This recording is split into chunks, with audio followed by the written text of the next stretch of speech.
Bane Sevier says, "My favourite service in Holy Week comes on Thursday, always. It's not that I don't love Palm Sunday with its procession, branches and children's choir, I certainly do. And it's not that I don't love Easter morning with its flowers, soaring organ and brass. It is the most beautiful service of the year. It's that if I never experience the darkness, the light doesn't mean so much. A lit candle after the power goes out helps us find our way in the dark. But a candle lit in a bright room, even though it may look lovely, it's not as important and meaningful. Once a year, our worship service takes us to a meal in an upper room where a friend turns traitor, to a garden of hard-fought prayer and then arrest, to a kangaroo court and to an execution. Once a year, we peer into the abyss and we remember those whose suffering was mirrored on the cross. The oppressed, the dying, the unjustly accused, the deserted, the hopeless. Once a year, we leave the place of worship in dark, ponderous silence. Yes, we will return in 3 days to glorious light and joy, but it's the darkness that gives the light its purpose. I love the dark just before the dawn."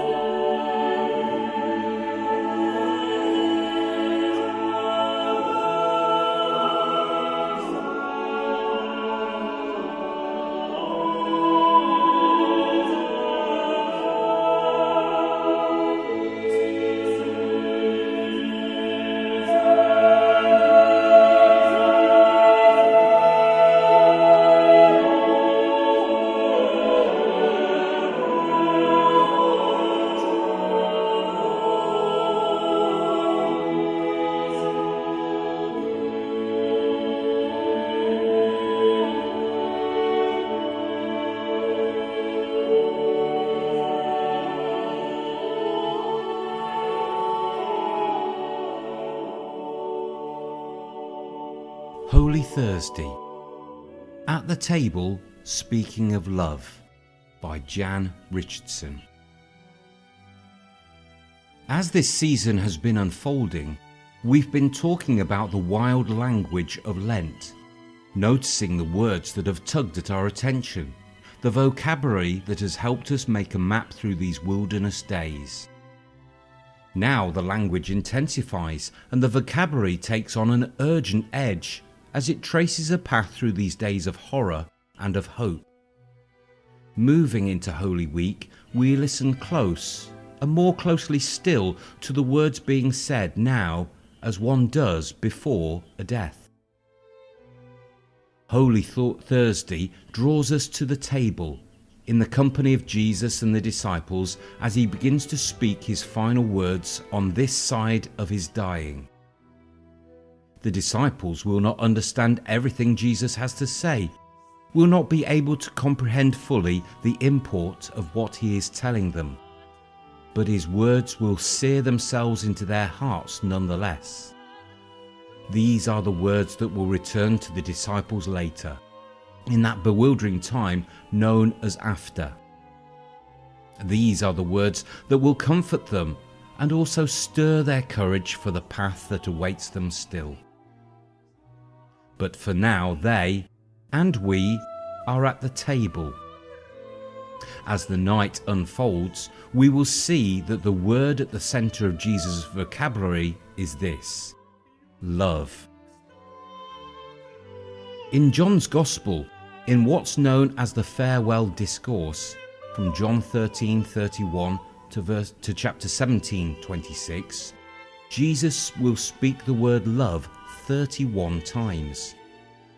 In these final hours before his death, the word will ring repeatedly, a potent echo of the moment when Jesus rose from the Jordan River, the waters of baptism dripping from him, and heard that name, beloved. This night he will give this word to his friends, passing along to them the love he received at a moment he needed it most. But Jesus does not begin there. As he works to convey what he most wants his companions to know, he does not start with spoken words. Instead, he takes a towel, a basin, some water. He begins to wash the feet of his friends. The drenching, another echo of his baptism and his naming as beloved.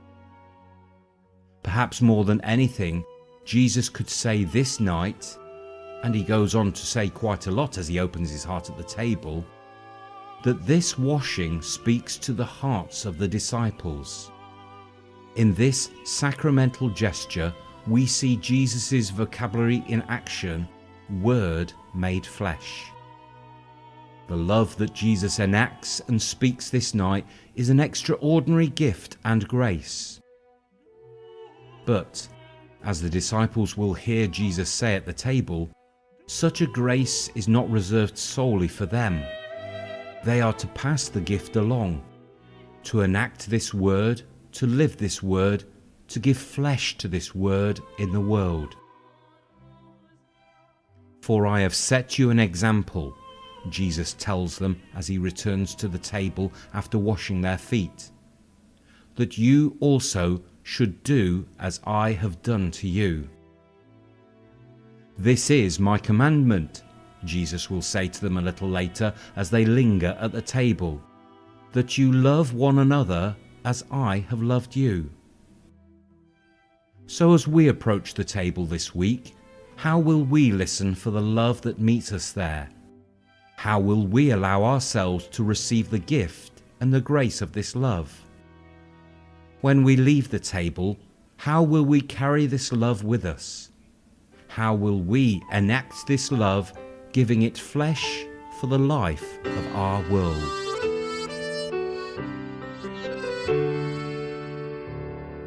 In an upstairs room, a parable is just about to come alive. And while they bicker about who's best, with a painful glance, he'll silently rise. Their Savior's servant must show them how, by the will of the water and the tenderness of the town.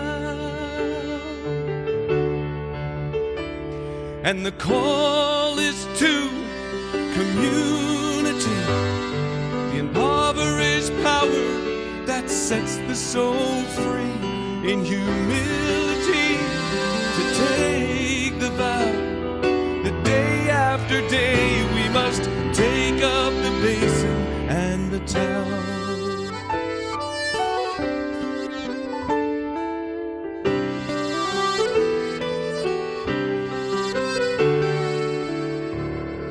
In any ordinary place, on any ordinary day, the parable can live again, when one will kneel and one will yield.